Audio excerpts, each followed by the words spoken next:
Welcome to part 2 of this whole dissecting this algorithm post done by Instagram. Today we're going to talk about Reels, Explore page, and a little bit about Shadowbans. So let's get into it. Next thing being is Explore. And this is a little similar, but then different in the way that the vast majority of what you see is from the accounts that you don't follow, right? In the Explore page. And obviously they also have some signals that they look into to find photos and videos you might be interested in. We look at signals like what posts you've liked, saved, and commented on in the past, right? So they just, it's on an account level. And then they give an example that's actually pretty good. So, you'll understand it better. Let's say you've recently liked a number of photos from San Francisco's dumpling chef Cathay B, right? So let's just draw her here. This is the dumpling chef. Then they look at other people who like her posts, and then, they see, well, is there something that all of these people have in common, other accounts that they like, right? And if this is the case, if you have an audience overlap, they will show you. For example, maybe people who like Cathay are also into San Francisco dim sum spot Dragon Bow. I'm wondering if this is actually a paid promo or something from them. In that case, the next time you explore, we might show you a photo from Dragon Bow. So let's just say this is Dragon Bow. This overlaps their audience, which makes both of them come up in your Explore, right?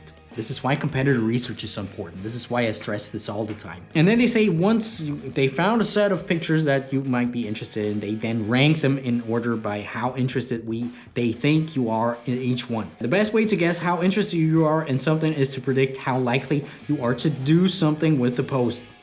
All the time, obviously. The most important actions they say are likes, saves, and shares. You can actually see that in the Explore page. Sometimes they say based on what you liked, based on what you shared. Now, for the signals that they look in for the Explore page, like above, the information about the post, for example, how popular a post seems to be. These are signals like how many and how quickly other people are liking, commenting, and sharing and saving a post.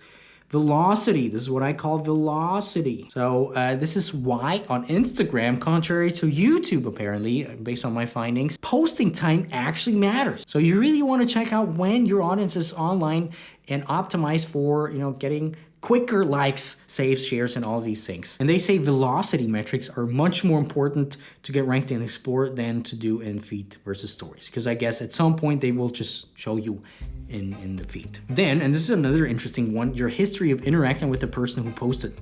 Most likely the post was shared by somebody you've never heard of. But if you have interacted with them, that gives us a sense of how interested you might be in what they've shared. So it seems like everybody kind of only has so many tries to rank on the Explore page of one follower or of one person. If, for example, somebody was in the Explore page 3-4 times and they say, well, you took a look at the picture, but you didn't like or anything like that for 2 or 3 times, probably you're not going to be shown there anymore. Like we said, the activity, that's pretty self-explanatory. And then information about the person who posted this, like we just said. Now here's where it also gets interesting. They say, well, you don't really follow people. People in the Explore page are newer people that you've never seen before. And if a friend that you follow shares something offensive, you see that in your feed, that's between you and your friend. Kind of, but yeah. If you see something offensive in Explore from somebody you've never heard of, that's a different situation. That's why in addition to the community guidelines, they also have rules for what they recommend in place like Explore. They call these their recommendations guidelines. We've talked about this in a video. The other day I tried to make a video about these recommendation guidelines and I figured out, we've talked about them already in a video. I mean, I'm up for making the same kind of video twice, which I might have done one or the other times, and you didn't notice.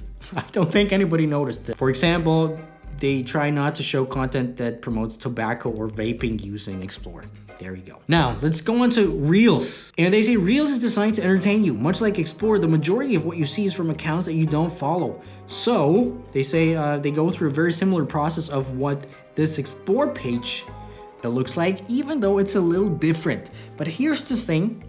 Mosiri recently said they tried to get their new Reels algorithm ranking system over to Explore and the other things. So we might see a shift in how things work in the Explore page. But also that means that the recommendation guidelines that are kind of on a higher level than the normal community guidelines also apply to Reels. Just make sure. So, smoking stuff probably won't get you ranked in the Reels department. How do they know that? Know that image recognition, video recognition, they're very advanced right now already. Same process as above with the Explorer. They rank them in order based on what they think, how interested they are, you might be in a content.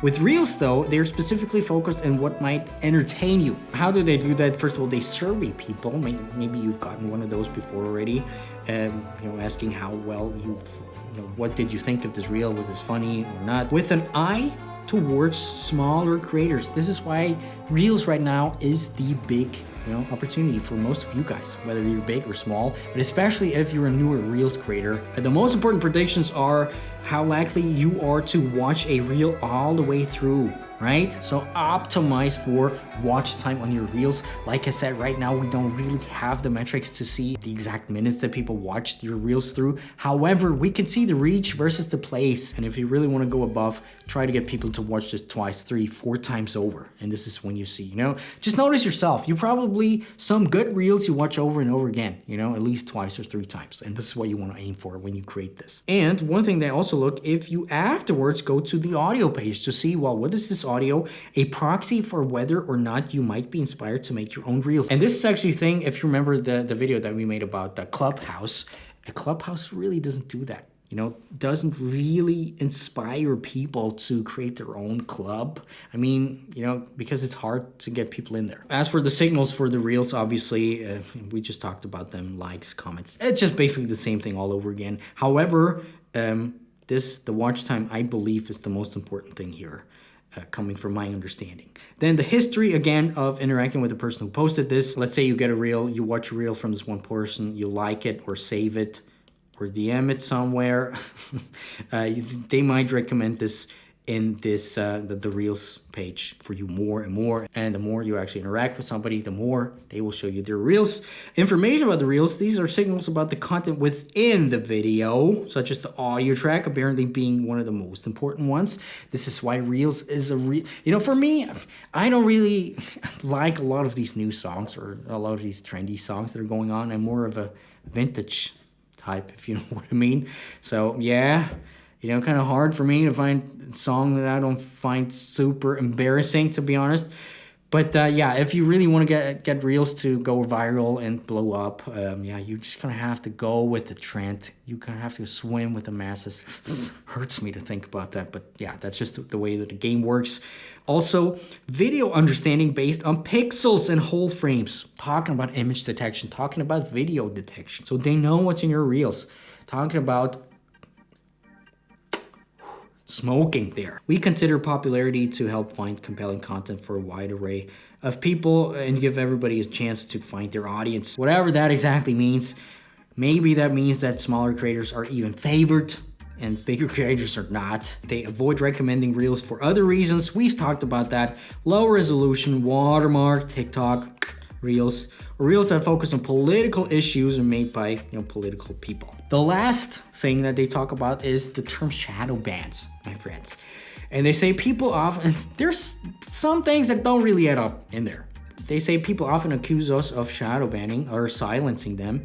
It's a broad term, which I agree with, that people use to describe many different experiences that they have on Instagram. But basically they say, well, we work hard on improvements, on getting reach. We also manage millions of reports, which means making a mistake on even a small percentage of those reports affects thousands of people. They also hear, and this is probably the more important thing that people want to know, people consider their posts getting fewer likes or comments as a form of shadow banning. We can't promise you that you'll consistently reach the same amount of people when you post.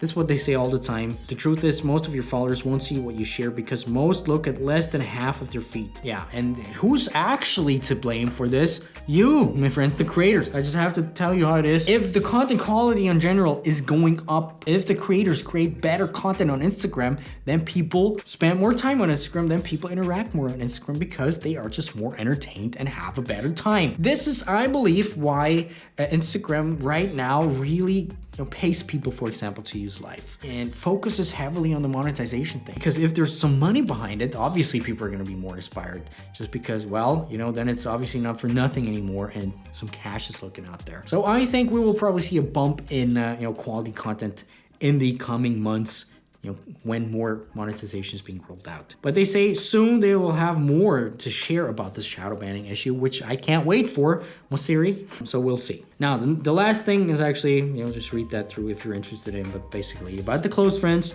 about you muting people, you shadow banning people, and, labeling posts as I'm not interested in there. And yeah, basically that's it. So all in all, nothing really new. A few interesting tidbits in there, but nothing that we didn't really know before. Like I said, down below, there is a free training where we also go in depth into all of these things. And don't forget to hit the subscribe button, my friends. I'll see you in a few days. My name is Dominik. Bye.